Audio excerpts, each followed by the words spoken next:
Buenas tardes. Os queremos dar la bienvenida a todos los asistentes a nuestro Special Lecture Jean Monnet, un evento en el que tenemos esta tarde una magnífica oportunidad, la oportunidad de contar con un ponente de talla mundial, como es el profesor Andrés Rodríguez Posse, quien nos va a hablar sobre los lugares que no importan. Nos va a hablar sobre los desequilibrios territoriales y sus consecuencias económicas, pero también sus consecuencias políticas. Nuestro módulo Jean Monnet en Sistema Económico y Financiero y Desarrollo Regional, EUFIREG, tiene como objetivo promover actividades de calidad sobre temas europeos en el ámbito de la docencia, de la investigación y de la transferencia. Organizamos dos grandes eventos anuales abiertos al público, el Special Lecture y el Workshop, que es un evento del cual ya informaremos próximamente y que tendrá lugar el día 23. En el Special Lecture de este año no podríamos ser más afortunados, tanto por el nivel del ponente como por el interés del tema que va a tratar. Me gustaría dar las gracias al profesor Rodríguez Posse por hacernos un hueco en su agenda para esta conferencia.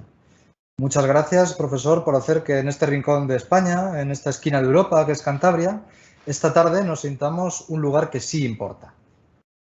Muchas gracias a todos los miembros del equipo de EUFIREG, que con su esfuerzo han permitido que este evento lo podamos organizar en un tiempo récord, aprovechando la disponibilidad del ponente.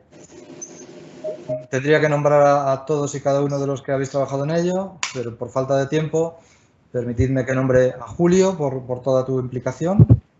Y quiero agradecer también a todos los compañeros del departamento, de la universidad, de otros ámbitos, que habéis colaborado en la difusión. Bienvenidos a todos. Welcome also to our students who are not native Spanish speakers. You will have the opportunity of reading the subtitles of the presentation and of making your questions in English if you prefer. Y sin más, no me quiero extender, cedo la palabra al director de nuestro departamento, el profesor Rubén Sainz, para que pueda inaugurar este Special Lecture y después procederé a presentar brevemente al ponente. Muchas gracias, Rubén, por estar esta tarde con nosotros. Gracias, Marcos. Bueno, la verdad es que yo estoy muy agradecido porque me hayáis invitado a presentar esta ponencia especial. Simplemente quería destacar un poquito que el Departamento de Economía de la Universidad de Cantabria, pues normalmente se suele hablar de que la universidad suele estar un poquito fuera del mundo en determinados temas y que si hacemos docencia, hacemos algo de investigación, pero con esta propuesta de FIREG, pues demostramos que tenemos docencia. Recordad que nuestro grado en Economía pues está siendo bastante bien valorado en los principales índices que se valoran los grados de ciencias sociales. También en investigación, por segundo año consecutivo, estamos dentro del ranking Shanghai entre las 500 mejores universidades de economía del mundo, lo cual también lo estaremos haciendo bien. Y muchas veces se nos dice que esta es la tercera pata de transferencia del conocimiento, pues que la dejamos un poquito de lado. Y en este caso, este tipo de actuaciones, como la que tenemos hoy de la ponencia especial Jean Monnet, pues demuestra que no es así. Y además con temas tan interesantes como los que de los que nos va a hablar el ponente. Bueno, ya simplemente con el título de la comunicación es claro que va a ser un tema actual y es un tema interesante. Con esto simplemente también agradecer al equipo, directamente a Marcos y a Julio, que forman esta propuesta, para todos los que están alrededor, los conocemos, y pues que sigan trabajando así y seguirán contando con el apoyo del Departamento de Economía para cualquier cosa que necesiten. Y también, como no, agradecer al ponente, al Andrés Rodríguez Posse, pues por eso, por sacar un tiempo con nuestros alumnos, que la mayoría sean del grado de Economía de la universidad, pues poder comentar un poquito en eso, en una universidad del norte de España, quizás pequeña, pero que también estamos haciendo temas que creo interesantes en estas cuestiones. Muchas gracias a todos y bueno, me quedo para escuchar la comunicación. Gracias. Muchísimas gracias, Rubén, por tus palabras y por acompañarnos esta tarde. Voy a presentar brevemente al ponente, que, como señalaba, es un ponente de la máxima talla mundial.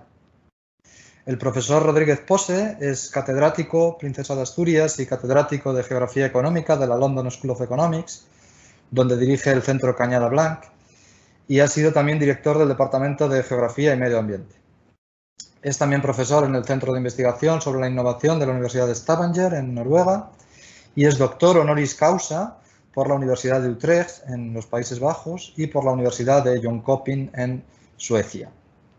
Ha sido presidente de la Asociación Mundial de Ciencia Regional y Premio de Ciencia Regional de la ERSA, que es uno de los mayores galardones en su campo a nivel mundial. Es asesor habitual de organismos internacionales como la Comisión Europea, el Banco Mundial, el Banco Europeo de Inversiones, la OCDE, la OIT, entre otras. Ha publicado 9 libros y más de 220 artículos en revistas académicas del más alto prestigio, en ámbitos como el crecimiento y la desigualdad regional, la descentralización fiscal y política, las instituciones, el descontento y el populismo, la innovación, las migraciones y las políticas y estrategias de desarrollo.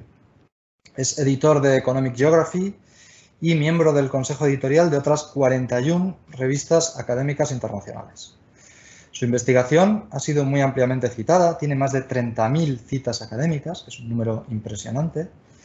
Se sitúa como uno de los académicos más influyentes del mundo y, de acuerdo con la clasificación Stanford-Elsevier, se sitúa en el primer lugar mundial del ranking en el campo de la planificación urbana y regional.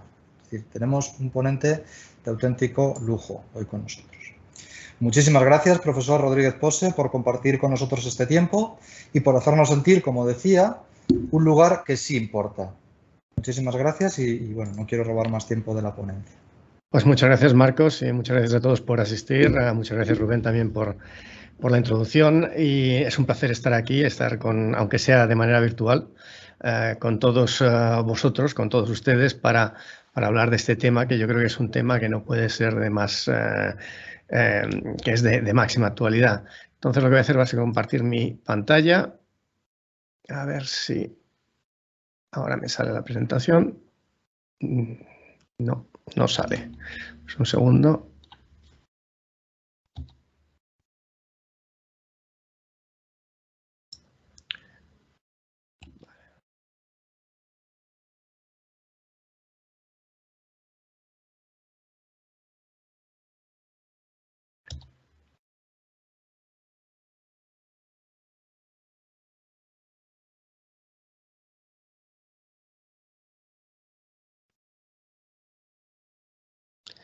A ver si ahora consigo.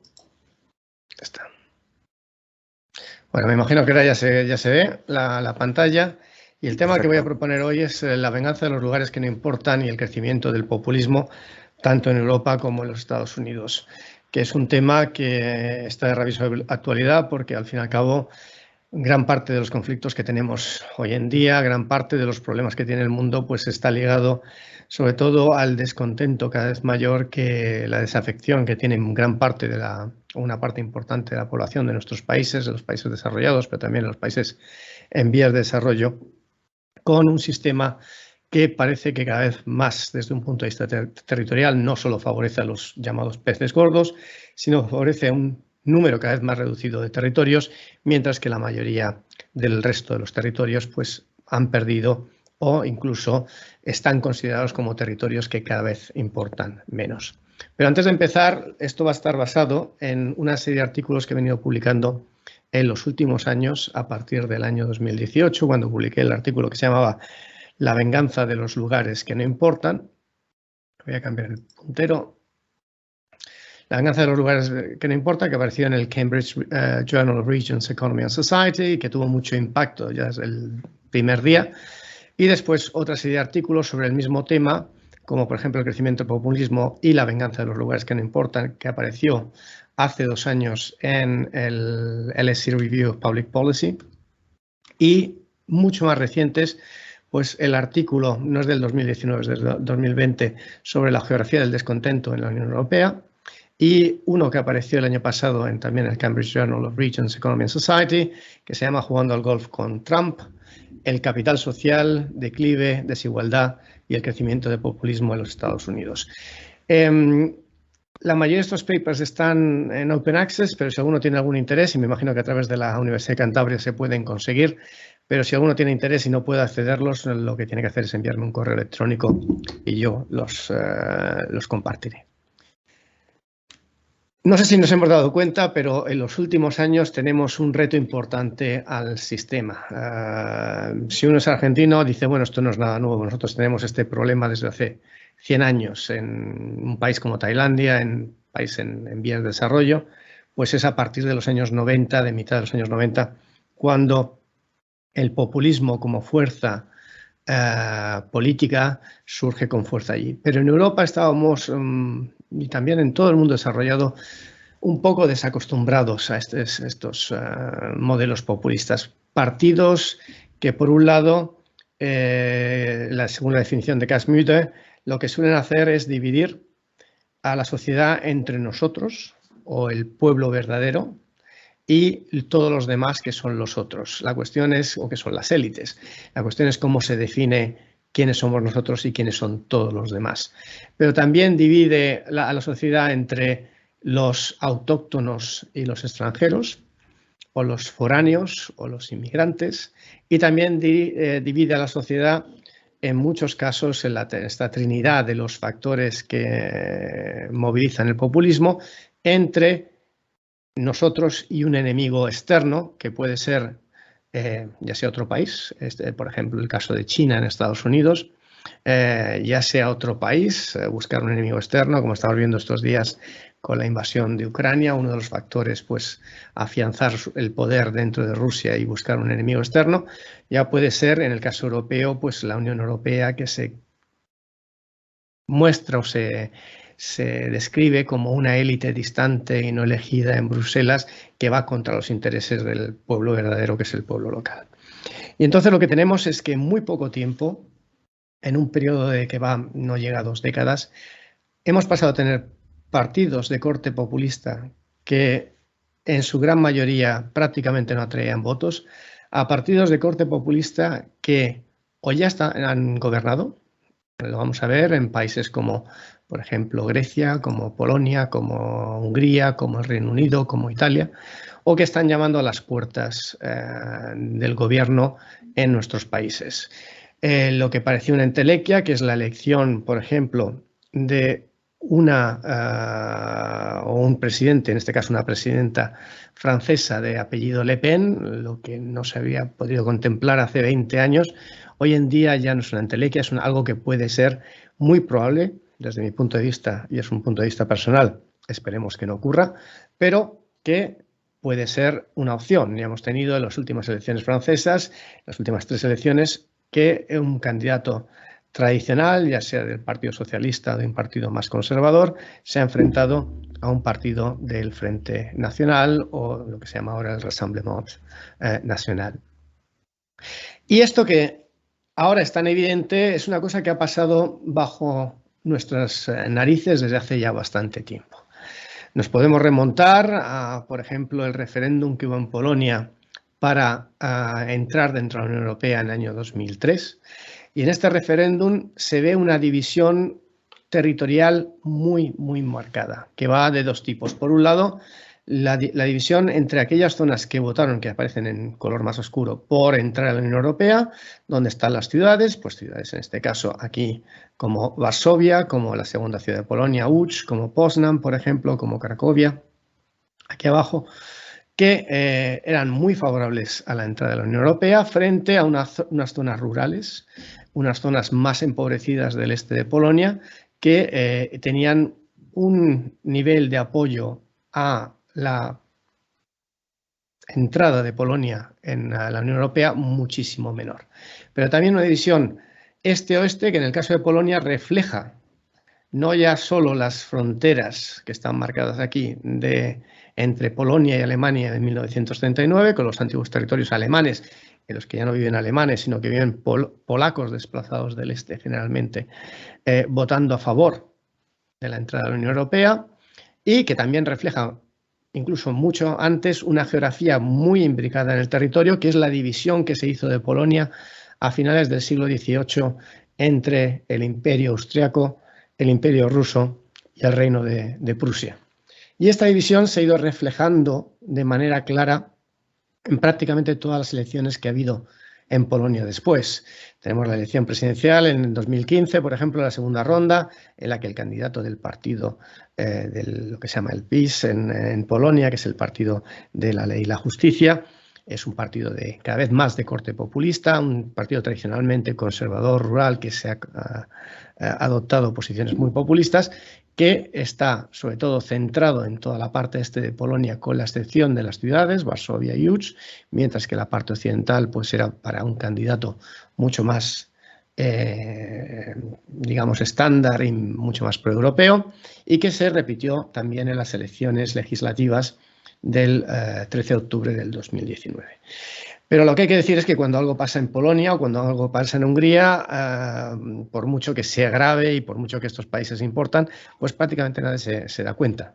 Tiene que ocurrir algo en un país donde se controlan los medios y entonces es cuando nos damos cuenta. Es decir, el salto en el estudio del crecimiento de los populismos y un salto de manera exponencial se da a partir del referéndum del Brexit del 23 de junio del 2016, cuando el Reino Unido votó con una geografía muy clara salirse de la Unión Europea. Fue por un escaso margen del 52% al 48%, pero muy dividido territorialmente en que ciudades como Londres, Escocia, pero también las ciudades del norte, Manchester, Liverpool, Leeds, por ejemplo, Cardiff, votaron a favor de mantener al Reino Unido dentro de la Unión Europea, mientras que muchas áreas en declive industrial, en la zona del Midlands, West Midlands, East Midlands, pero también en la zona del norte, lo que se llama el cinturón rojo, y sobre todo en la zona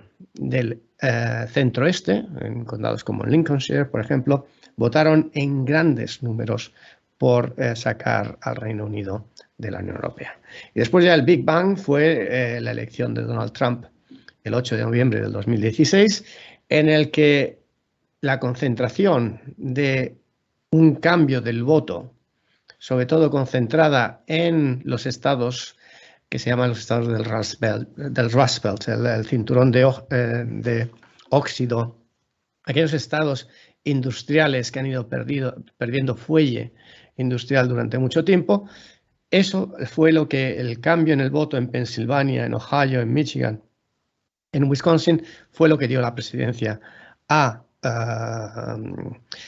Donald Trump, y también lo que casi garantizó su reelección, porque al fin y al cabo, aunque el voto popular en ambas elecciones fue para el candidato demócrata, Clinton en 2016 y Biden en el año 2020, la elección de Joe Biden dependió de 120.000 votos en una serie de estados estratégicos, como eran el estado de Georgia, el estado de Nevada y el estado de Arizona. Y después de estos precursores, lo que ha pasado ha sido el diluvio, prácticamente el diluvio universal, como el que estoy teniendo fuera delante de mi ventana ahora mismo, y en el que elección tras elección, país por país, lo que estamos viendo es que los partidos populistas con altibajos están cada vez más fuertes, partidos populistas tanto de izquierda como de derecha.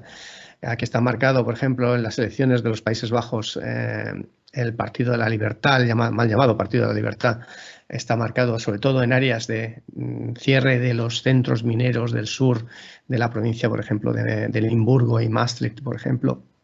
También en Francia, con el voto en las elecciones presidenciales anteriores, en la primera vuelta, en que todo el color gris pues es territorio territorio Le Pen, en el que se ve que abarca prácticamente todo el nordeste de Francia, el este y gran parte del sur, muchas áreas en declive industrial, una alta concentración de partidos de extrema derecha en Alemania del Este, pero también antiguos partidos herederos del sistema comunista, del Partido Liberal, que es también un partido que se ha convertido desde hace ya bastante tiempo en Austria, extremo en este caso en color azul, en zonas como, por ejemplo, Estiria y Carniola y Carintia, y después en Italia, pues por ejemplo, el voto en el norte a un partido como la Liga, que llegó a ser pues prácticamente mayoritario en toda Italia, y en el sur al movimiento 5 Estrellas, que es también un partido de corte populista, aunque ideológicamente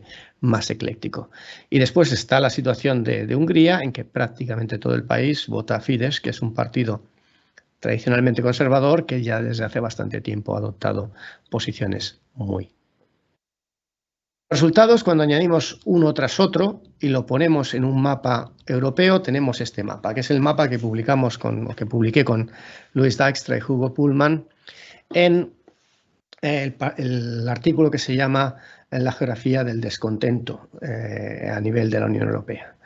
en el que este representa los datos de los votos a partidos antieuropeos, partidos euroescépticos, pero partidos muy opuestos a la integración europea. Aquí lo que se incluyen son partidos que en su programa tienen o el desmantelamiento de la Unión Europea o, por ejemplo, acabar con el euro, y que en un total, como media, tienen el 13,4% de los votos en elecciones no europeas, sino en elecciones legislativas nacionales que se celebran en el año 2013 al 2018. Los contrastes son importantes. En verde aparecen aquellos países en donde las opciones, digamos, de carácter de corte populista, en este caso euroescépticas, son menores, que son los países bálticos, es Rumanía, es Eslovenia, es Croacia. En aquellos tiempos, el PiS todavía, el Partido de Ley y la Justicia, no había hecho su traslado a ser un partido claramente populista y antieuropeo. En Irlanda, en Bélgica, y aparece España porque todavía Vox en aquellos tiempos, en las elecciones que se cubren aquí, que son las últimas del 2017, tenía una importancia en el voto tan grande. A partir de ahora lo que ha pasado es que también en España tenemos este fenómeno de populismo de derechas, que también teníamos otro fenómeno similar de populismo de izquierdas. Pero lo que yo quiero que nos fijemos sobre todo es en aquellos lugares en morado, que son aquellos que están por encima de la media, y que nos fijemos en el Reino Unido y después nos fijemos en Francia, sobre todo en el norte de Francia, en el sur de Francia, en el norte de Italia, en el sur de Austria, en el este de Alemania, en la República Checa, en la mayoría de Hungría y en gran parte de los países nórdicos, el sur, por ejemplo, de Dinamarca, el sur de Alemania, gran parte del oeste de Finlandia, en el que si este nivel de voto a partidos euroescépticos radicales llevó al Brexit en el Reino Unido, ¿qué es lo que puede pasar en el resto de la Unión Europea cuando el porcentaje de votos es superior en el caso de Francia, en el caso del norte de Italia o en el caso, por ejemplo, del sur de Austria? Lo vemos en detalle, pues vemos una concentración de voto euroescéptico muy, muy fuerte en el sur de Francia, prácticamente en toda Francia. Está por encima de la media europea, hay algunas excepciones, las excepciones muchas veces ligadas a grandes ciudades, por ejemplo el caso de París. Aunque aquí no se vea, pues aparece Marsella, aparece Niza perdida en un mar de morado por aquí en verde, y después el País Vasco francés, algunas zonas del Macizo Central y algunas zonas sobre todo del oeste de Francia, en la Bretaña y en Vendée. En el norte de Italia no hay prácticamente niveles en verde, incluso en aquellas zonas donde el voto populista es menor, como la ciudad de Milán, la ciudad de Turín, la ciudad de Trento o la ciudad de Bérgamo, que aparece aquí, pues prácticamente están por encima de la media europea. Y en el caso de Austria hay algunas zonas de Vorarlberg y Tirol y Viena, aquí, que están por debajo de la media europea, el resto está muy por encima. Y lo mismo tenemos, por ejemplo, sin entrar en detalles, en el caso del Reino Unido, en el caso de los países nórdicos. Si añadimos a los partidos de corte populista antieuropeo radicales, aquellos que quieren, como dije antes, acabar con la Unión Europea o hacer desaparecer el euro, metemos a aquellos que están y quieren una reforma muy profunda en el sentido de reducir las competencias de la Unión Europea, pues lo que pasa es que doblamos el porcentaje, pasamos del 13,4% al 26,7%, prácticamente el doble, una décima por debajo del doble, y aparecen ya 5 países en los que han gobernado o gobiernan partidos populistas que están por encima del 50%. Grecia, en este caso con Syriza, un populismo de izquierdas. Hungría con Fidesz, un populismo de derechas. En el caso de Italia, pues hasta hace muy poco, y algunos están todavía en el gobierno, la Liga Norte, un populismo de derechas con Cinque Stelle, que es un populismo, digamos, indefinido, es populismo radical antiélite, más que nada, y después, en el caso del Reino Unido, con un partido conservador que ha adoptado cada vez más todos los postulados con los que se planteaba, con los que se presentaba a las elecciones el Partido para la Independencia Británica, UKIP, hace solo 10 años. Entonces estamos en esa situación en que estos partidos pueden llegar a gobernar. Hoy en día también mirando la migración que ha hecho el Partido de la Ley y la Justicia en Polonia, se puede decir que este país está también gobernado por un partido de corte populista. Y la cuestión es ¿por qué? ¿Por qué ha pasado esto? ¿Por qué hemos pasado de un sistema en el que teníamos una división política basada sobre todo en un eje izquierda-derecha, a tener una división mucho más compleja, en el que el sistema electoral pues, ha estallado el sistema de partidos ha estallado en Italia, ha estallado en Francia, ha casi estallado, aunque se parece que se ha recuperado en el caso de Alemania, y en algunos otros casos, por ejemplo, el Reino Unido, hemos acabado con los dos partidos principales, aunque el Partido Laborista está evolucionando, que han adoptado posturas mucho más radicales de las que tenían hace 10 años o hace 12 o 13 años. ¿Cuáles son las teorías? Y esto es una cosa que más que nada ha surgido por parte de la gente que está trabajando en politología. Yo me acuerdo que el día 24 de junio del 2016, el día siguiente al Brexit, me iba a decir que me levanté, no pude dormir toda la noche, me quedé toda la noche viendo los resultados, pero ya pude empezar a escuchar de manera un poco figurativa a mis colegas del Departamento de Ciencia Política empezando a elaborar todas las teorías de por qué el Reino Unido había virado de manera tan radical para salirse de la Unión Europea. Y gran parte de las teorías están basadas en las características individuales de las personas, de una serie de personas que, según estos politólogos, han sido olvidados por el sistema. Es lo que llaman Goodwin and Heath, esta idea de una concentración de personas mayores de una cierta edad, generalmente de clase trabajadora, generalmente hombres, blancos, con muy baja cualificación o baja cualificación con respecto al resto de la población británica, con escasos medios económicos y que carecen del capital humano necesario para adaptarse y prosperar en una economía, digamos, de carácter moderno y postindustrial. Son, como dijimos, las características que salen en prácticamente todos los artículos.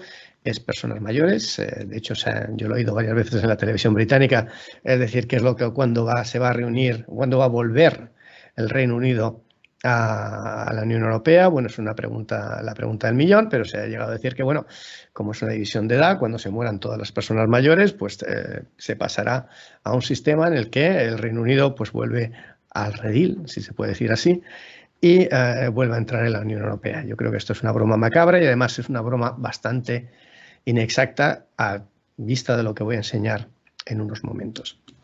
También el nivel educativo, es decir, la división entre personas de mayor formación y personas de menor formación de carácter formal, en el que gran parte de los que tienen formación universitaria pues votan a partidos que están a favor del sistema, mientras que los que están con menor nivel de formación votan a partidos antisistema, gente generalmente con escasos medios, es lo que nos vienen a decir todas estas teorías, gente que tiene pocas oportunidades para conseguir empleo y que consigue, generalmente, si consigue algo, empleos precarios, gente que está resentida por el aumento de la riqueza y la concentración de la riqueza en determinados individuos.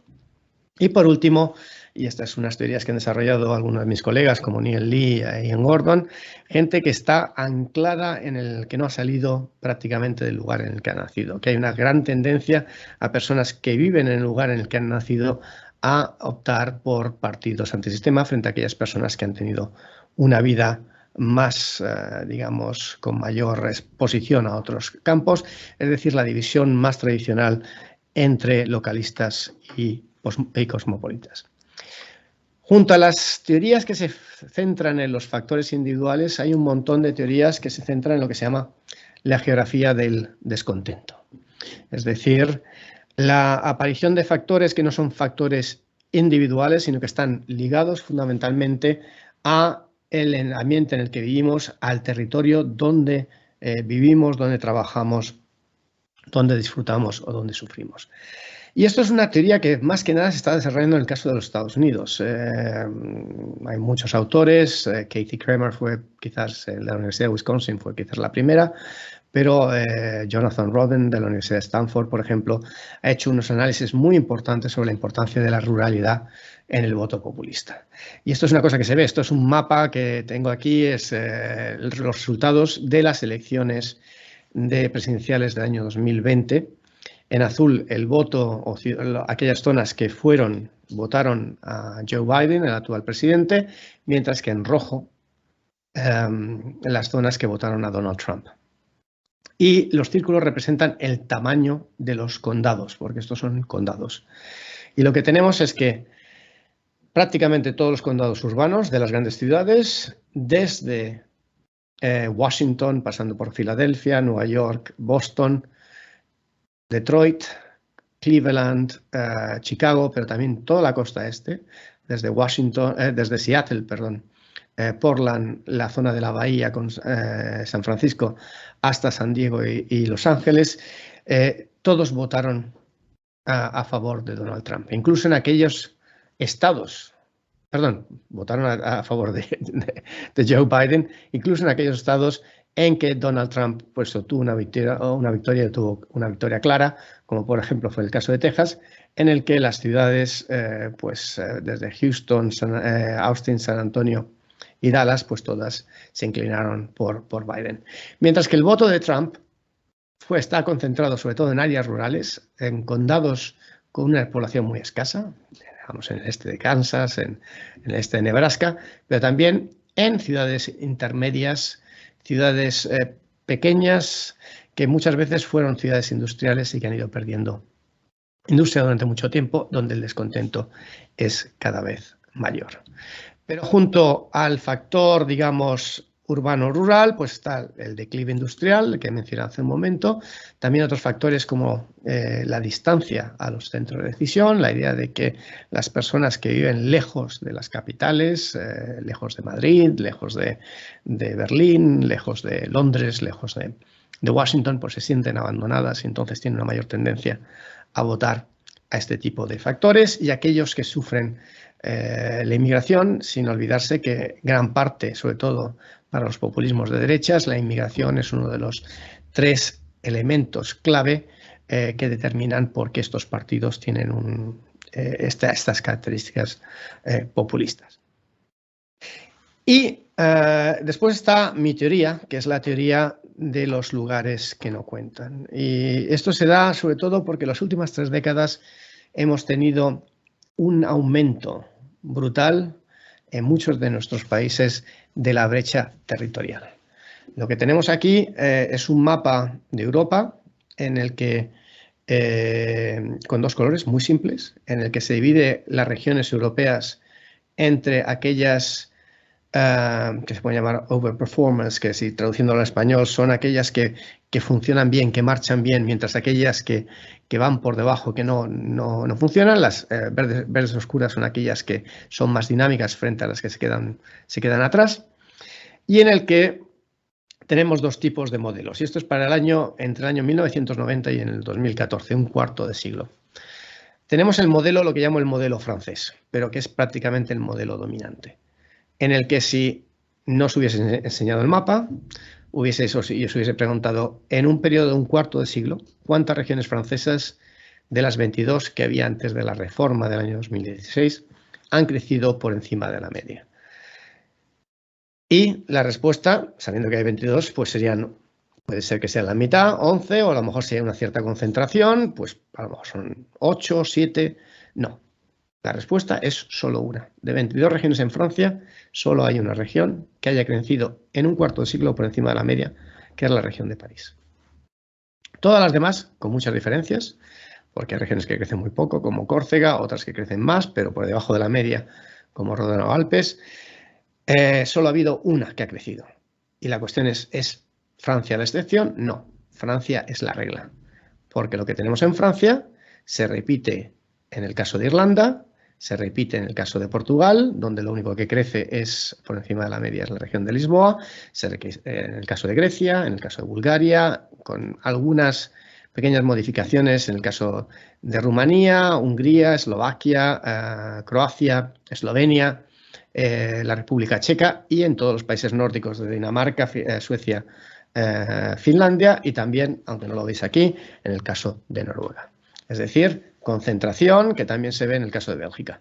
Concentración en aquellas zonas más ricas, y sobre todo en las grandes capitales. Se ve en cierta medida en el caso del Reino Unido, en el que se concentra en el área de Londres y todas las áreas de influencia de Londres, con la excepción de Aberdeenshire en Escocia, que es petróleo, y después en el caso de Cheshire, que son los suburbios de Manchester y Liverpool, donde viven pues muchos futbolistas del Manchester City, del Liverpool, del Manchester United, como Cristiano Ronaldo y sus mujeres, que también hacen subir la renta de estas zonas. El segundo tipo de modelo es lo que yo suelo llamar el modelo italiano, pero como estamos en la Universidad de Cantabria, lo voy a llamar el modelo español, que es no crece solo una región por encima de la media, sino que crecen varias regiones, pero generalmente suelen crecer aquellas regiones que ya eran más ricas antes de que se produciese la concentración de la actividad económica.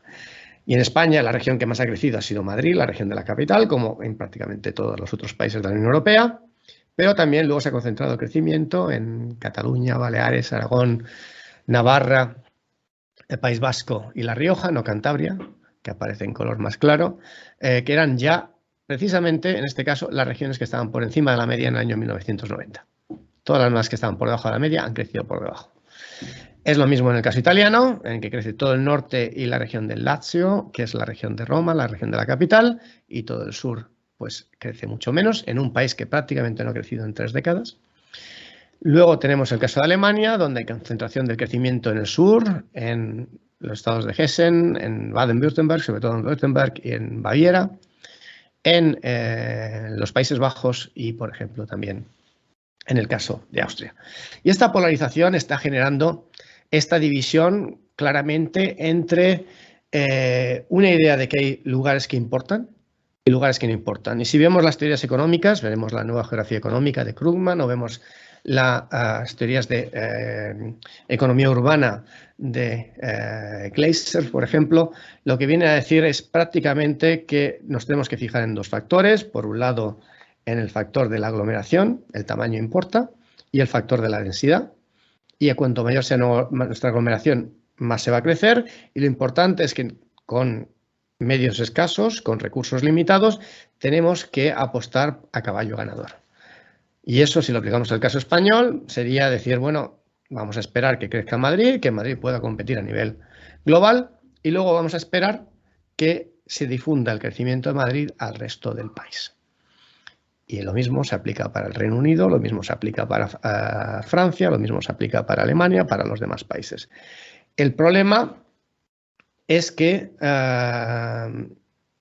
lo que tenemos es una evidencia muy clara de que las grandes ciudades sí que pueden succionar recursos a una gran distancia. En el caso europeo se han llegado a medir que la succión o el efecto de succión excede los 1000 kilómetros de distancia. En el caso de Estados Unidos se han medido hasta 1000 millas de distancia, es decir, 1600, casi 1700 kilómetros, mientras que los efectos de expansión a partir de estos focos, que pueden crecer más de la media o crecen más de la media, son muy escasos. En el caso de Estados Unidos son 50 millas, 80 kilómetros. En el caso de Europa lo que hemos medido es que son expansiones de difusión que llegan a 200 kilómetros, en algunos casos 250. Es decir, si se difunde crecimiento a partir de Madrid, no llega ni mucho menos a Santander. A lo mejor llega algo a Valladolid, pero sobre todo se va a concentrar alrededor de la ciudad de Madrid. En el caso de Estados Unidos, pues la difusión es incluso menor. Y entonces lo que ha pasado es que muchas veces las políticas que hemos hecho a nivel nacional son políticas, y esto se ha visto de manera muy, muy clara antes del Brexit en el Reino Unido, que confiaban en esta idea: vamos a potenciar Londres, hacer que Londres crezca, y después el dinamismo de Londres va a difundirse al resto del país, y además, como se van a recaudar más impuestos en Londres, se va a poder hacer más transferencias al resto del país. Esto es un problema que no ha funcionado, y entonces ha habido un sistema en que muchas zonas han quedado en declive, han quedado lo que se llama hoy en día una trampa de desarrollo, una trampa de crecimiento, y hay varios tipos de declive. Por ejemplo, hay un declive puramente económico, en que en términos relativos el PIB de una región o de una ciudad o de un área es cada vez menor.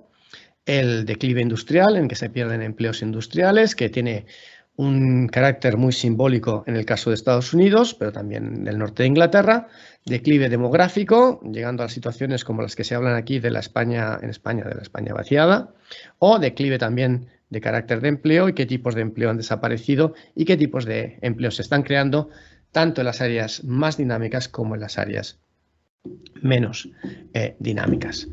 Y entonces la cuestión es que hemos puesto todo esto con los equipos con los que yo trabajo para ver qué teorías son las que funcionan para explicar este aumento del descontento con el sistema y el voto antisistema. ¿Cuál es la evidencia? Y hemos hecho el análisis para el caso europeo. Y en el caso europeo lo que hemos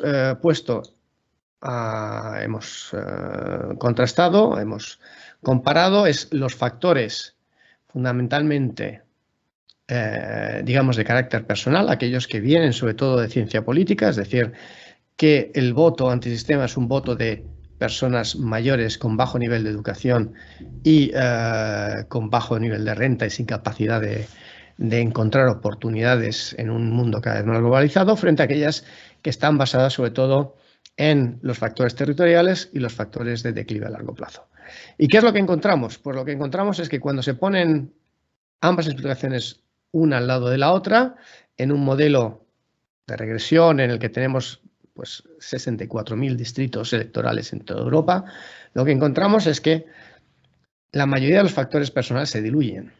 Es decir, de todo lo que nos dicen, que esto es una cuestión de hombres blancos mayores sin nivel de educación y con escasos niveles de renta, solo queda el nivel de educación. De hecho, lo que tenemos es que cuando miramos a los niveles de renta, por ejemplo, encontramos que en zonas que llevan en declive a largo plazo, son las personas más ricas las que suelen votar a los partidos antisistema, no las personas más pobres. No es una cuestión de renta. Y esto se va a repetir en el caso de los Estados Unidos. En el caso de las personas mayores, encontramos que el coeficiente es muy volátil, lo que nos lleva a hacer interpretar que no es, de hecho desaparece la significatividad, que no es que las personas mayores tengan una tendencia intrínseca a votar a partidos antisistema, sino que muchas veces las personas mayores están localizadas, se encuentran en lugares que llevan en declive durante mucho tiempo, desde hace mucho tiempo, y por lo tanto su descontento no está ligado a la edad, sino está sobre todo ligado a las condiciones de los lugares en los que viven. Mientras que factores más importantes, al mismo nivel o más que la educación, son el declive. En Europa miramos 4 tipos de declive y los 2 que salen más significativos son el declive económico y el declive industrial. Hay mucho menos importancia de factores como el declive demográfico y el declive de empleo por factores que voy a tratar después. En el caso de Estados Unidos, el voto o el cambio del voto de un candidato, digamos, más tradicional, digamos, más tradicional, como podría ser Mitt Romney, el candidato republicano en el año 2012, a Donald Trump en el 2016 y después en la reelección de Donald Trump en el 2020, no la reelección, sus ganas de conseguir la reelección, su candidatura, está ligado sobre todo, tanto en el año 2016 como en el 2020, al declive de los condados en Estados Unidos. Aquellos que pierden más son aquellos que votan más por Donald Trump. En el caso de la elección de 2016, el vínculo es declive económico en zonas muy cohesionadas, es decir, zonas generalmente ciudades de tamaño intermedio, pequeño o pueblos de lo que se llama el Midwest y del Rust Belt, que son zonas que votaron y se cambiaron con armas y bagajes a Donald Trump, lo que hace que se pierde el factor de cohesión en el año 2020, mientras que los desequilibrios interpersonales, las diferencias interpersonales, es un factor que tiene una cierta influencia en el 2016 y pierde en el 2020 cuando se controlan por un montón de otros factores. En el caso estadounidense sí que cuentan los factores individuales, factores como la raza, el nivel de educación, pero no la riqueza, que vuelve a ser como en el caso europeo, los más ricos de las zonas en declive son los que votan más o han votado más por Donald Trump. Pero En el caso de las desigualdades interpersonales, lo que encontramos, y de manera muy clara, es que los lugares más desiguales de Estados Unidos, las grandes ciudades, votan en este caso el Partido Democrático, que es el más a favor del sistema, mientras que los más cohesionados suelen votar a favor, o han votado a favor de Donald Trump, que es un candidato, digamos, radical, extremo, populista, dentro, que era un outsider incluso para el Partido Republicano, justo antes de presentarse a las elecciones. Es decir, los más ricos de Estados Unidos, que viven en zonas como los suburbios del oeste de Filadelfia, votan o han votado de manera conjunta con los más pobres de Estados Unidos, que viven en los guetos del norte de Filadelfia, muchas veces población negra, por los mismos candidatos que fueron Hillary Clinton en el 2016 y Joe Biden en el 2020. Mientras que en Estados Unidos, cuando miramos los declives, lo que encontramos es que hay diferentes tipos de declive que cuentan. Frente en el caso europeo, donde era el declive industrial y el declive en PIB per cápita, lo que encontramos en Estados Unidos es que lo que cuenta es el declive en el empleo en una ciudad y después el declive demográfico mucho más que la pérdida de salarios o de poder adquisitivo de rentas en estas ciudades. Y también lo que tenemos es análisis a muy largo plazo. Hacemos el análisis para distintos periodos, el declive desde 1970 hasta el 2016 y 2020, el declive, que son las fechas de las elecciones, el declive de 1980 hasta el 2020 y el 2016, de 1990, y vemos que en todos estos no es una cosa que sea un factor exclusivo de la crisis financiera que hubo, la Gran Depresión a partir del 2008. Es algo que viene y se viene forjando desde hace mucho tiempo. Es decir, la crisis del 2008 fue la mecha que encendió la llamada a que un candidato tan extremo como Donald Trump, que seguramente nunca hubiera sido elegido en los años 70, pasase a ser presidente de los Estados Unidos, pero que es algo que se iba forjando ya desde los años 70, en aquellas zonas que desde entonces han ido perdiendo. Y es el declive en el empleo, el declive en la población. No tenemos ninguna evidencia de que haya habido, por ejemplo, el declive en la renta y el declive en los salarios hayan tenido un impacto sobre la elección de Donald Trump en el año 2016. Y sí que tenemos que el incremento de los salarios, aquellas zonas donde han crecido más salarios entre 2016 y 2020, sí que han sido zonas que han votado más a Donald Trump en contra de lo que se esperaba y de lo que vimos en el caso europeo.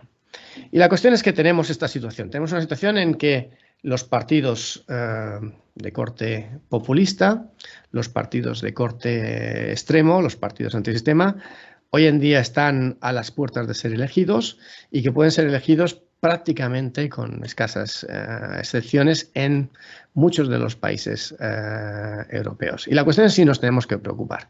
Y aquí la respuesta va a depender cada uno de su opción política. Yo creo que sí nos tenemos que preocupar. Y nos tenemos que preocupar mucho. Porque, por un lado, si tenemos este aumento de descontento es porque estamos perdiendo potencial económico. Es decir, durante muchos años las políticas han sido políticas, digamos, que se han llamado políticas ciegas al espacio, políticas que no consideraban espacio, políticas de carácter horizontal, en el que se decía, da igual, vamos a ayudar a la gente que tenga necesidades, que tenga necesidad de formarse, que tenga necesidad de tener políticas sociales, que tenga necesidad de innovar, independientemente de dónde estén. El problema es que no hay ninguna política que sea verdaderamente ciega al espacio. Y cuando miramos las políticas que se han hecho en muchos países del mundo, en muchos países europeos, tenemos que son políticas que se han hecho, estas políticas, digamos, horizontales, son políticas para las grandes ciudades. En un país como Noruega, el 80% de la inversión en I+D, tanto pública como privada, se concentra en la ciudad de Oslo. Pero no tenemos que irnos a Noruega. En el caso español, el 75% de la inversión en I+D se concentra en Madrid y en Barcelona. Entonces, teniendo esta situación, estamos en que se han hecho políticas que mientras que la Unión Europea hacía políticas para apoyo a las zonas más pobres, nuestros países hacían políticas que se centraban sobre todo en el dinamismo de las grandes ciudades, con la esperanza de que este dinamismo se fuese a difundir, lo que no ha pasado. Pero esto hacía que muchas áreas, que en muchos casos eran áreas que habían sido las áreas que dinamizaban, habían dinamizado, habían creado en el caso del norte de Inglaterra la revolución industrial, pues se perdían entre los clases de las políticas, no eran ni demasiado ricas ni demasiado pobres para atraer la atención, no se les consideraba con el dinamismo suficiente y la opción que se les daba era la que daban algunos de mis colegas que se van a Liverpool, a la catedral y decían lo que tenéis que hacer es marcharos allí donde haya oportunidad. En Liverpool no tenéis futuro, entonces el futuro está en Londres, coged vuestros bártulos, cogeros, como se dice en inglés, on your bike, montaros en vuestra bicicleta e iros a Londres. Esto, claro, si yo llego desde Madrid o desde Londres y os lo digo en Santander, me vais a matar. A él no lo mataron, lo escucharon con... Pero claro, a lo mejor no queréis ir a Madrid porque tenéis... o a Londres, porque tenéis a vuestras familias, tenéis vuestros amigos, tenéis vuestras vidas. No queréis porque tenéis más oportunidades localmente. Y no queréis porque sabéis que hay potencial allí donde estáis y este potencial se está olvidado. Y de hecho, si vemos los datos, hay muchas paradojas. Es decir, a nivel mundial, cuando cogemos las 500 mayores empresas del mundo en el Fortune 500, lo que encontramos es que no todas están en las grandes ciudades. Es decir, el 19% están en ciudades de menores de medio millón de habitantes, 96 sobre 500. Y cuando hablamos de casos de éxito en Europa, pues siempre decimos, bueno, ¿por qué no hacemos en Europa un Google o no hacemos en Europa un Tesla? Bueno, lo que estamos haciendo en Europa y lo que tenemos en Europa ya desde hace mucho tiempo son líderes mundiales en muchos campos. Y después tenemos el mayor productor a nivel mundial de muebles, es IKEA, que es una empresa sueca, ahora basada en los Países Bajos, pero solo por motivos fiscales, y que vamos a decir, bueno, ¿dónde nace? ¿Nace en Estocolmo o nace en Malmö o nace en Gothenburg? No, nace en una localidad que se llama Anshult, que está aproximadamente a 2 horas en coche de Malmö, que era un pueblo de 2.500 habitantes cuando se fundó IKEA, hoy tiene 8.000, y que demuestra que no solo el talento se concentra en las grandes ciudades, no solo el potencial, donde hay talento en todos sitios, pero no hay oportunidades. En España el gran caso de éxito es Inditex. Y no sale de Madrid ni sale de Barcelona, sale de Arteixo, que es un suburbo de La Coruña, una ciudad a la que no le ha ido muy bien. En los últimos 25 años le ha ido bastante mejor de lo que su trayectoria se podía esperar, gracias sobre todo a Inditex. Y después tenemos el caso de Alemania, en el que el crecimiento no está en Berlín. El crecimiento está sí en ciudades como Frankfurt, o está en ciudades como Múnich, ciudades como Stuttgart, pero también en ciudades de tamaño intermedio, como Mannheim, como Karlsruhe, como Ingolstadt, como Augsburg, como Ulm, sobre todo en el sur de Alemania, y también pueblos pequeños que tienen lo que se llaman, según Simon, los campeones ocultos, empresas relativamente pequeñas o de tamaño medio que son líderes mundiales en su campo. Y la pregunta que nos hacemos es ¿por qué esto ocurre en Alemania y no ocurre en España, no ocurre en el Reino Unido, no ocurre en Francia? Pero también hay un problema mayor, que es que a pesar de que estamos perdiendo potencial, también olvidar muchas de estas zonas está creciendo, aumentando la brecha económica, social y alimentando el extremismo político. Y este extremismo político ofrece recetas muy simples que a muchos se nos antojan, se les han antojado como interesantes, no digo, iba a decir nos, porque yo no entro en este campo, se les han antojado interesantes, pero que conllevan muchísimos riesgos.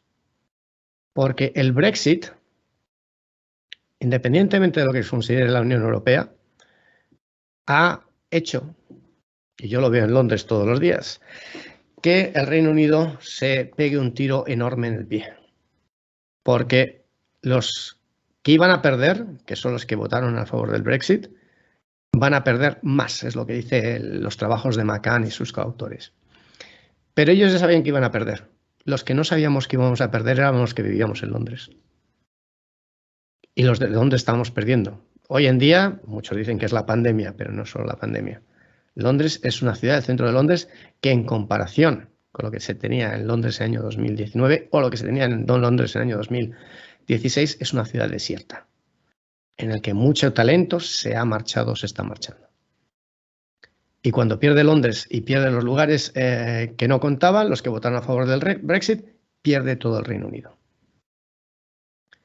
Y lo mismo ocurre no ya desde el punto de vista económico, sino ya desde un punto de vista más político, que la elección de Donald Trump parecía, pues, digamos, una especie como Boris Johnson, una especie de bufón, de persona a la que le puedes reír las gracias, hasta que sus seguidores deciden vamos a atacar al Capitolio. Lo que representa ya en un país con instituciones muy sólidas, pero que no había tenido este riesgo a su democracia, es un ataque fundamental a la democracia, como no había tenido Estados Unidos prácticamente desde que en 1812 los británicos quemaron la Casa Blanca. Estamos hablando de hace más de 2 siglos, cuando conquistaron Washington.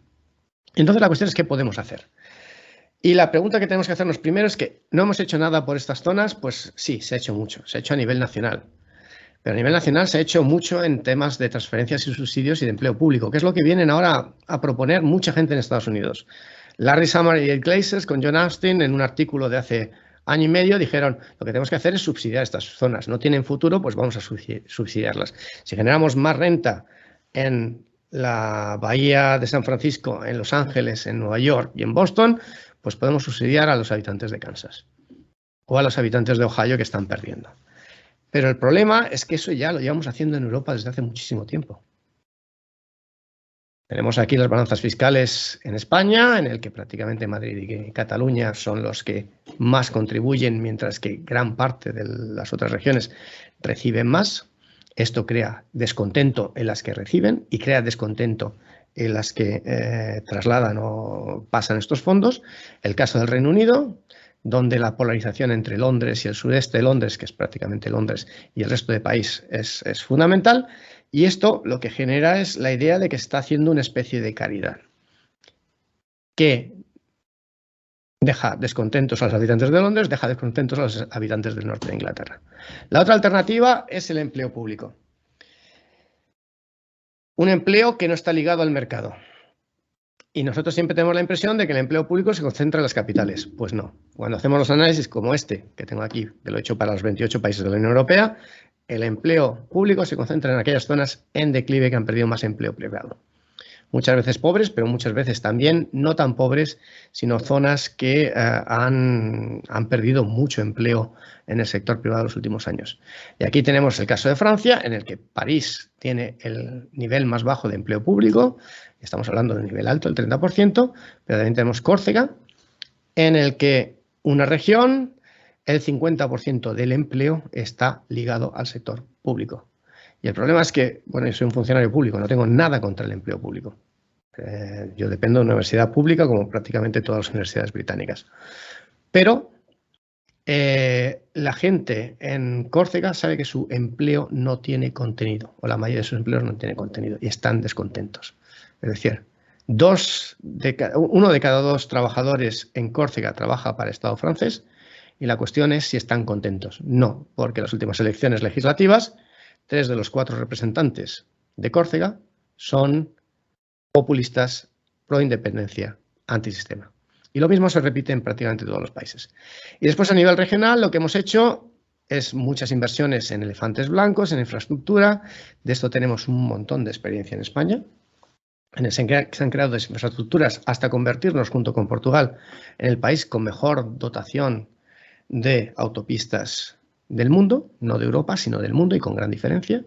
Pero acabamos con toda la red radial de autopistas de peaje en Madrid, que no ha funcionado, más que nada porque cuando tienes la autopista Madrid-Toledo de peaje y tienes otra perfectamente que funciona y que no está congestionada prácticamente en gran parte del día, pues acabas con tráfico de 700 vehículos por día, como ocurrió en el año 2016.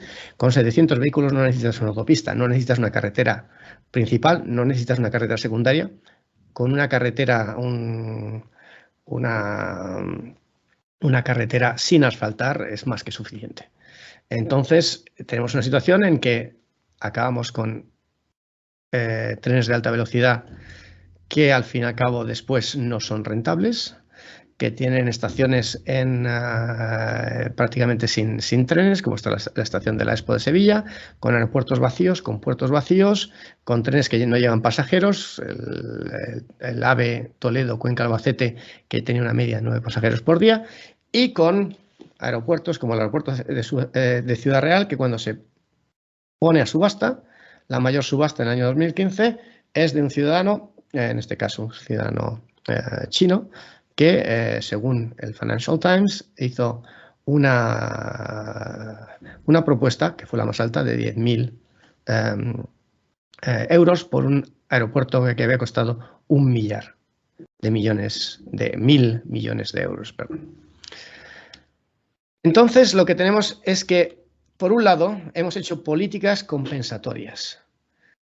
Políticas que prácticamente en muchas de estas zonas se han asociado a políticas de caridad, que no han movilizado el potencial económico de muchas de estas áreas y que a veces han fomentado pues, la colusión, la corrupción, el mal gobierno, perpetuando esta idea de que, por un lado, desde el centro, como en las personas que viven ahí, que no hay futuro, que no hay inversión, que la inversión no es la adecuada, o que el futuro pasa inevitablemente por las grandes ciudades. Es decir, que vamos a esperar que las soluciones nos vengan por el dinamismo, pero también por las políticas que se hacen desde Madrid o desde Lisboa o desde Londres o desde París, como si fuera maná del cielo, caído del cielo, pero eso lo que hace es crear resentimiento. Y me estoy dando cuenta que cuando hice la traducción al español, mi autocorrector me ha hecho un montón de errores y me ha vuelto a pasar algunas palabras más o menos a una escritura similar a la inglesa. Perdón por estos errores.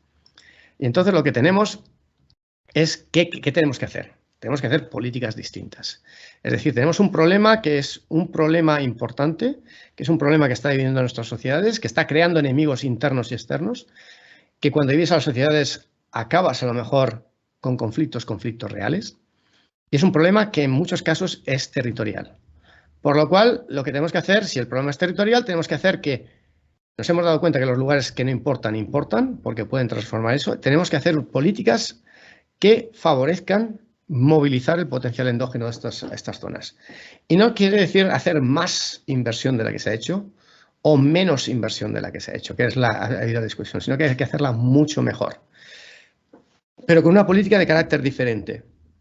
Es decir, políticas que vayan más allá de la provisión de bienestar, que es, como dije antes, se ve como beneficencia en muchas de estas zonas, que no genere economías protegidas, es decir, economías que no están vinculadas al mercado, en el que si no cae el Estado, no se declara en bancarrota, pues el empleo no va a caer porque generalmente es empleo público, pero claro, el problema es que muchos de nuestros estados no son viables hoy en día. Y entonces, que lo que se podía pensar que un empleo público era un empleo para la vida, después de la crisis de Grecia, lo que hemos visto es que estos empleos también pueden desaparecer y hay que hacer algo para evitar que estas economías sean economías puramente protegidas y que dependan de el bienestar y la riqueza que se generan en otros lados. Y más allá de crear solo elefantes blancos o catedrales en el desierto, como dice Lippietz, sino políticas muy enfocadas al potencial endógeno de estas zonas y a conectar, no solo físicamente, sino conectar en capacidad innovadora, en capacidad de eliminación de innovación, en capacidad de generar talento y de atraer talento a estas zonas que están en declive, llevan mucho tiempo en declive con el resto de cada uno de los países, pero no solo eso, sino con el resto de Europa y con el resto del mundo. Y para eso hay que hacer políticas que sean sensibles, no políticas de place-based, que son las que se utilizan ahora, sino más sensibles, más generales a las condiciones del territorio.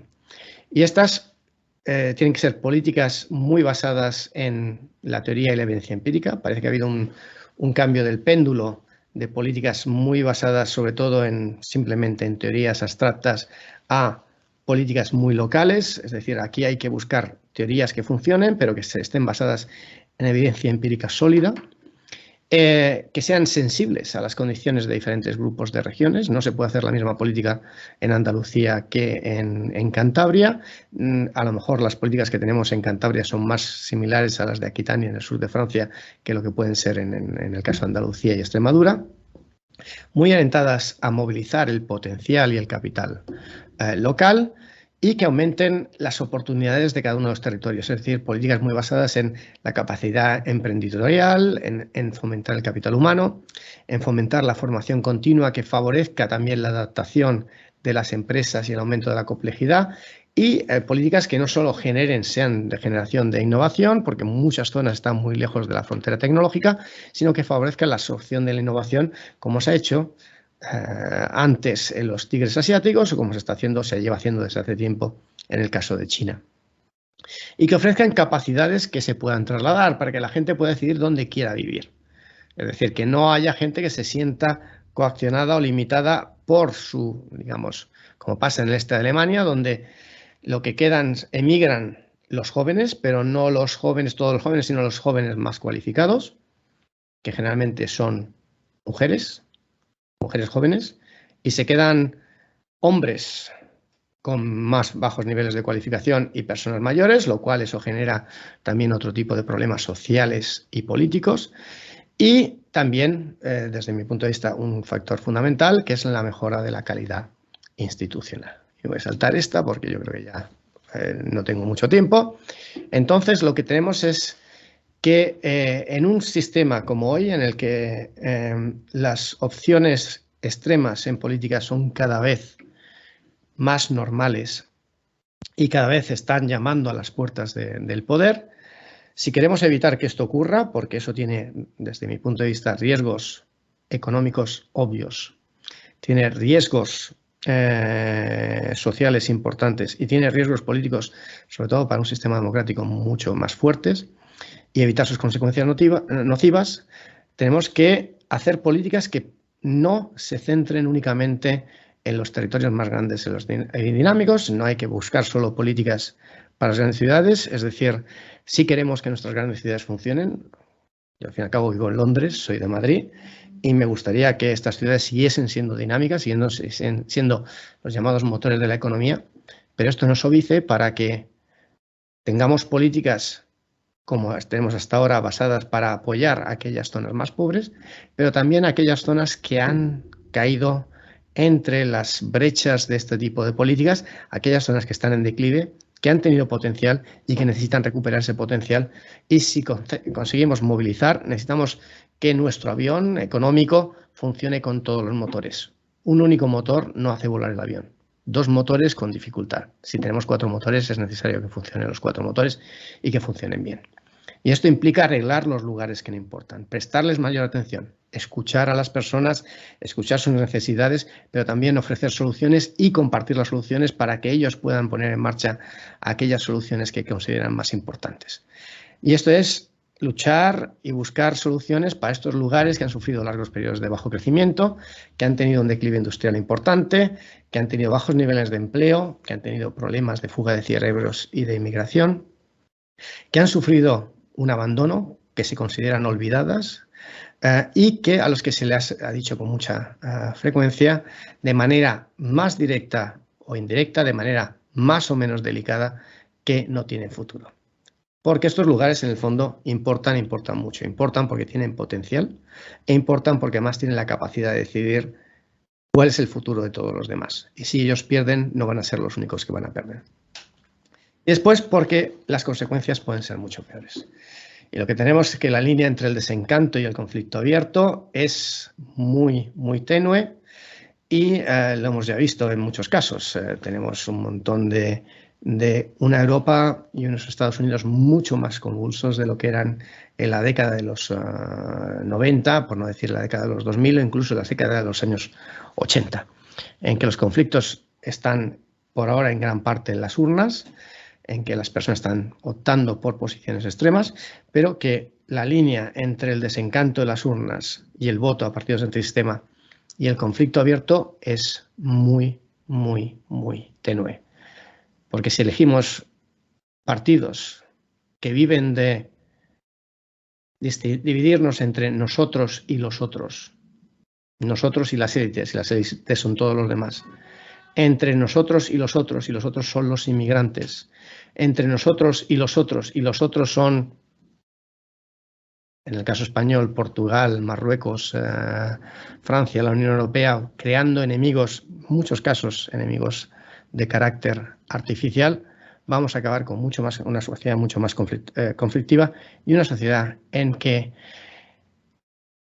todo el bienestar que hemos generado en el periodo de posguerra, toda la riqueza, toda la igualdad y toda la paz que hemos generado en este periodo, porque no hay que olvidar que nuestro sistema es un sistema que tiene problemas y que es un sistema que necesita ajustes, pero también es un sistema que ha garantizado el mayor nivel de riqueza, el mayor nivel de equidad y el periodo más largo de paz, que parece que se está rompiendo ahora, por desgracia, que ha vivido todas las democracias occidentales en toda su historia. Si no vamos a luchar por esto, si no vamos a defender, yo creo que vamos a acabar muchísimo peor de lo que estamos ahora y que las cosas tenemos que luchar para que vayan a mejor y hay mucha posibilidad de que si lo hacemos y lo hacemos bien, las cosas mejoren, no caigamos en esta espiral en la que estamos en estos momentos.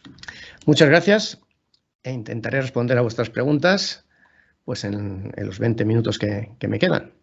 Si consigo salir de compartir la pantalla. Muchísimas gracias al profesor Andrés Rodríguez Pose, una ponencia magnífica, interesante. La verdad que hemos tocado muchísimos temas de actualidad, propicia para la reflexión, para enseñarnos cómo está el mundo. Hemos recorrido el mundo, hemos viajado desde nuestro rincón del mundo y pues ahora tenemos una magnífica oportunidad para hacerle preguntas, hacerle alguna pregunta al ponente. Si por favor podéis poner vuestras preguntas en el chat, así se las podemos ir trasladando en orden. If you want to make any question in English, you can also make the questions in English if you prefer.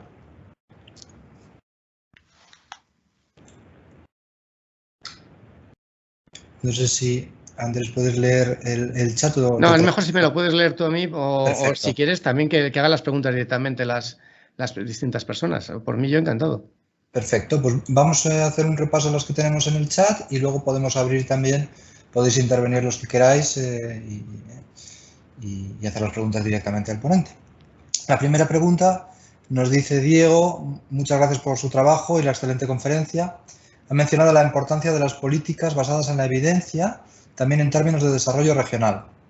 ¿Existe algún caso o región que, sin trasladar de forma directa, sea un buen ejemplo para inspirarse? Yo estaba pensando también en algo así, no sé si algún país europeo o alguna región europea que pueda ser un buen ejemplo. Bueno, tenemos bastantes casos. Tampoco es que haya muchísimos casos, pero casos de que han tenido problemas, digamos, de declive industrial, de pérdida de capacidad, de declive incluso poblacional y que hayan salido adelante, hay bastantes. En el caso de Estados Unidos, el caso que más se suele mencionar es el caso de la ciudad de Pittsburgh. La ciudad de Pittsburgh, en el oeste de Pensilvania, que era una ciudad industrial, tradicional, basada en la siderurgia y que fue perdiendo de manera muy rápida, sobre todo a partir de los años 70, población, empleo y oportunidades, pero que ha dado la vuelta a convertirse en un centro, sobre todo pues, de investigación, pero también de empresas médicas, farmacéuticas de alto nivel, cosa que no ha ocurrido, desgraciadamente, pues, en otras ciudades del mismo tamaño vecinas, como pueden ser Cleveland, más grandes como Detroit, o más pequeñas como pueden ser Akron, Youngstown o Toledo en Ohio. En el caso europeo, pues tenemos algunos ejemplos de territorios que han tenido crecimientos espectaculares o que se han también dado la vuelta. En el caso del Reino Unido, no todo el norte está en declive. Es decir, frente al declive de ciudades como Sheffield y Bradford, la ciudad de Leeds, que está entre las dos, pues es una ciudad que ha tenido un dinamismo económico importante. El caso de Estonia, que es un país de tamaño pues, prácticamente de Valencia en población, pero que ha utilizado de manera muy adecuada, por ejemplo, la mejora institucional, la digitalización de la administración pública, la transparencia, los factores institucionales para convertirse en uno de los países más dinámicos de la Unión Europea. Está el caso, por ejemplo, de renovación de las zonas de Jutlandia en en Dinamarca, basadas en pequeñas y medianas empresas, también no de alto nivel tecnológico, pero con algún componente tecnológico, pero sí subiendo la complejidad de los productos que hacían, del sur de Suecia, y en el caso español, quizás el caso más espectacular por las condiciones que tenía es el caso del País Vasco, que después de un declive pues vinculado también a una reestructuración socioeconómica y al conflicto político, al terrorismo vasco, pues ha remontado el vuelo y de manera bastante espectacular hasta volverse a ser, después de Madrid, la segunda región más rica de España. Muy bien, muchísimas gracias. Nos pregunta Miquel por el fenómeno, bueno, al hilo de los fenómenos políticos que ha descrito el ponente, y bueno, uno de los factores que veíamos es la mayor presencia en zonas rurales, por ejemplo en el caso de Estados Unidos. En el caso de Podemos, nos dice Miquel, nos pregunta si no sería un fenómeno más frecuente en grandes ciudades. Entonces, en ese sentido, bueno, no sé si sería un fenómeno más frecuente en grandes ciudades. ¿En grandes ciudades? Sí, la pregunta es, ¿el fenómeno de Podemos no sería más frecuente en grandes ciudades? Entonces, si lo podríamos catalogar dentro de los elementos que hemos descrito hoy, ¿o sería una cuestión diferente? No, bueno, yo meto aquí distintos populismos, tanto de izquierdas como de derechas. Yo creo que los riesgos vienen de los dos lados. Es decir, para mí es tan preocupante pues, que se impongan populismos de derechas como populismos de izquierdas.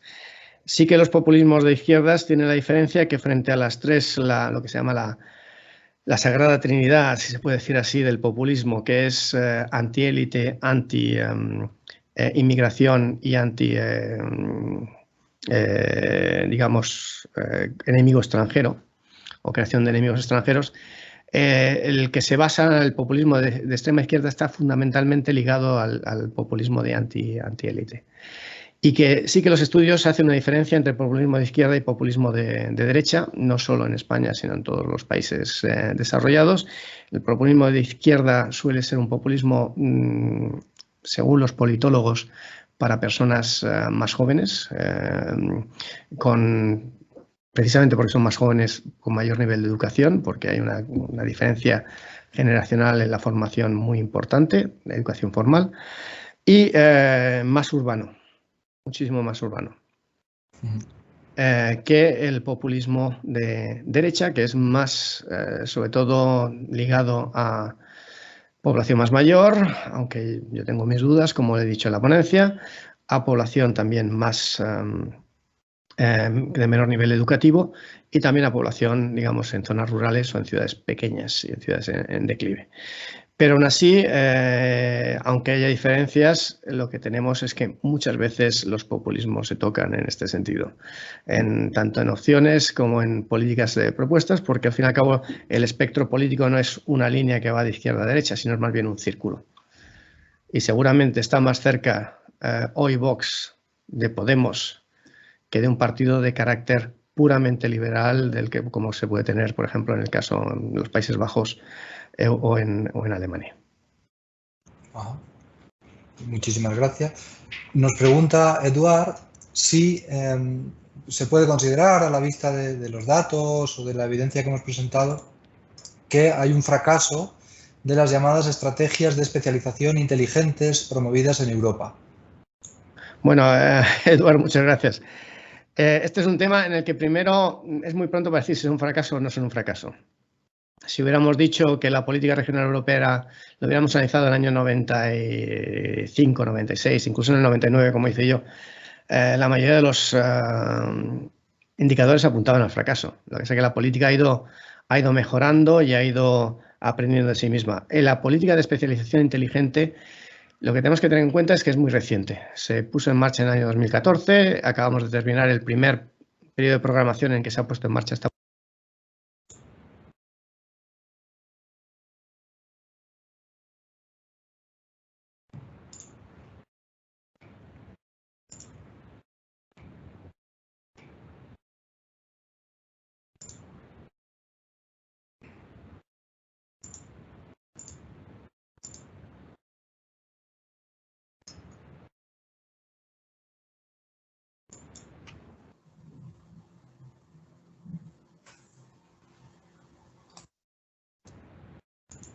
Hemos tenido un problema técnico porque he visto que se ha silenciado al ponente y no hemos podido escuchar. Perdón, no sé quién me ha silenciado, pero yo no he sido. Ahora sí, a alguien no le ha gustado la respuesta. Bueno, adelante. Pues nada, que... Disculpas por el problema técnico. No, que la política de especialización inteligente se decidió además en el año 2012 para ponerse en marcha a principios del 2014. Con lo cual se hizo deprisa y corriendo, con muy pocos medios, y lo que acaba de ser es una política más que una política que se base en el potencial de cada una de las regiones, que era el objetivo, es una política mimética, en que las regiones verdaderamente lo que suelen hacer es repetir las propuestas que se han hecho en otras regiones que muchas veces no están adaptadas al potencial endógeno. Con lo cual, se puede decir que es muy probable que los resultados que tengamos ahora no sean los más adecuados, pero todavía no lo sabemos. Lo que sí hay que también ver es que a lo mejor el péndulo, como dije antes en la ponencia, ha girado demasiado y se ha pasado de una política muy de arriba abajo a una política muy, muy local, basada con una poca base teórica y empírica.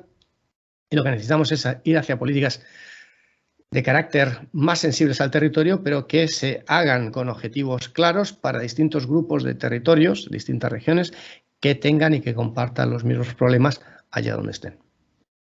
Perfecto. Tenemos otra pregunta en inglés, la puedo formular en inglés o traducirla. Bueno, la formulo en inglés. No, sí, eso la puedo. Perfecto. Sí. Do you think that the functioning by regions, for example, like the autonomous communities in Spain, allow to be closer to the people and so to avoid the popular vote, comparing with France, for example, where the functioning is very centralized in Paris? Do you think this could be a solution, like having a united Europe and within it regions closer to the people? Well, thank you very much, Sasha. I've written quite a lot about decentralization, and I'm a big supporter of decentralization. But I'm afraid to say that from a economic point of view, decentralization has not worked in most parts of the developing world where they have decentralized in recent years, and we have witnessed a decentralization revolution in recent years. Decentralization has led to lower growth and greater inequalities. The impact in the developed world has been less negative, but we are struggling to find any sort of positive economic impact. This is not because there's something inherently wrong with a decentralization. In fact, decentralization, as you say, and one of the main characteristics is that it would allow to tailor policies to the specific needs of different places, and it would also allow to tap into untapped resources. So, because if you are in Cantabria, you will have to actually look into what you can do in order to solve your own problems rather than wait for solutions to come from a distant and somewhat aloof government in Madrid. So that is the thing that we need. Probably we need more decentralization, but we need first to make it and do it well. Decentralization and decentralization processes in most parts of the world normally happen in periods of serious crisis, and they are done hastily, both economic and social and political crisis.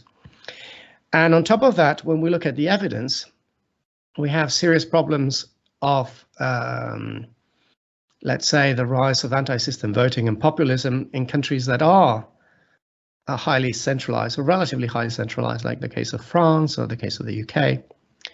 But we don't have, and it's true, we don't have that much of a problem apart from East Germany in the case of West Germany.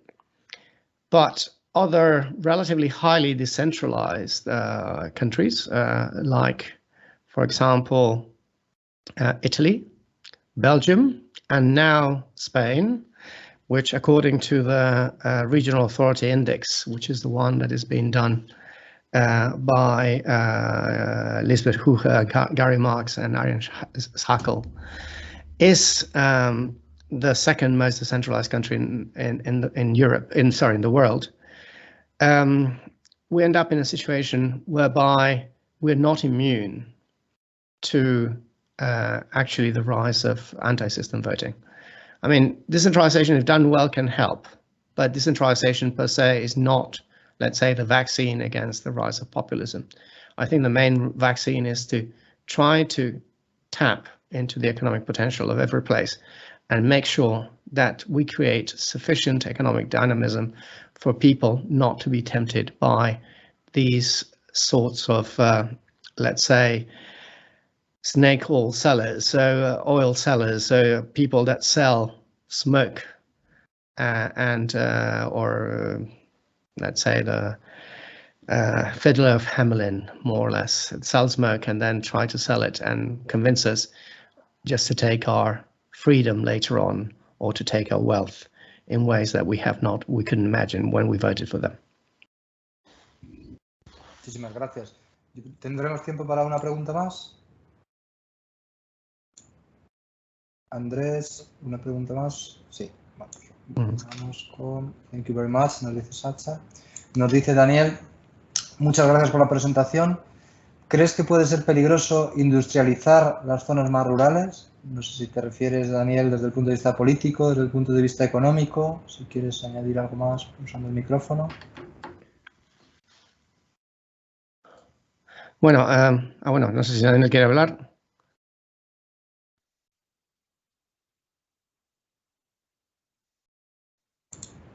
No, pues adelante, Andrés, como lo quieres interpretar. Aquí no se trata de industrializar o no industrializar. Aquí una política, y es difícil decir qué política se va a hacer en cada territorio, pero es necesario medidas de carácter también horizontal, como pueden ser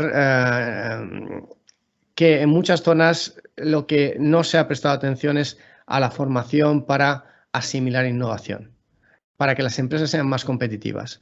No se ha prestado atención a cómo se puede mejorar la competitividad de las empresas. No se ha prestado mucha atención a cómo se puede generar, por ejemplo, una mayor capacidad de, creo que ya lo he dicho, pero de fomentar capital humano que no sea solo para asimilar innovación, sino también para crear nuevas ideas a nivel local. Y todo esto es necesario hacerlo. También a lo mejor en algunos casos crear infraestructura en muchos países de Europa del Este sobre todo. La infraestructura que es necesaria para que estas zonas no sean solo zonas de salida, sino que también sean zonas de entrada y competitivas. Pero lo que necesita también son políticas mucho más vinculadas al territorio. Políticas que permitan a las empresas locales, sean en el sector que sean, en la agricultura, en la industria, no solo crecer, sino reinventarse a sí mismas. Es decir, que aumenten políticas que favorezcan el aumento de la complejidad de la actividad económica y que favorezcan la diversificación, pero no intentando crear lo que se ha vendido siempre, vamos a crear un nuevo Silicon Valley, sino intentando crear una diversificación que esté vinculada al sistema existente. Es decir, lo que se llaman en la geografía económica evolucionaria la variedad relacionada, que es decir, ayudar a las empresas a migrar hacia sectores que estén relacionados pero con mayor complejidad tecnológica y que las hagan más competitivas. Esto es lo que se ha hecho, por ejemplo, en el Silicon Valley. No es que digo que se vaya a imitar, pero el Silicon Valley que todo el mundo piensa es que es lo mismo desde hace 5 años. No, según Annelies Saxenian, se ha reinventado 5 veces. Estas 5 reinvenciones han sido hacia sectores muy relacionados con la empresa, las industrias dominantes anteriormente y creando las capacidades que favorezcan en capital humano, en capacidad de innovación, en capacidad empresarial, en capacidad institucional, que favorezcan esta migración hacia sectores que sean competitivos y que permitan una respuesta a los retos de que vienen en una economía cada vez más integrada.